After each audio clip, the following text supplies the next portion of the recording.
Kad si stekao seksualno znanje, u kom dobu svog života i od koga? Dobio sam seks kad sam bio u Beogradu i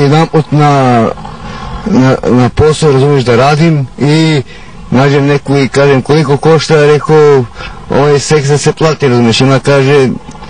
5 maraka, rekao nema problema, rekao ja ću gledam 10 maraka, rekao, ali jedan drugo me rekao da se, razumiješ,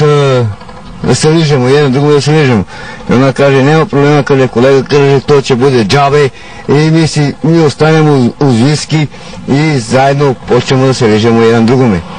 Razumiješ, a u kupatilo se banjamo, zebamo se, cirkus vodimo, razumiješ, ona mene, ja njuma, ona počne da ga drka, ja počnem da ga ufatim za sise, za picu, razumiješ, i ona počne da se malo, razumiješ, malo tu se razdraži i počnemo da jedan drugome da se faćamo. I onda što postane i nemaš šta, ona mene, ja njuma i tako postanemo uz viski, ali od tim stvari turimo onaj kurtono se kaže.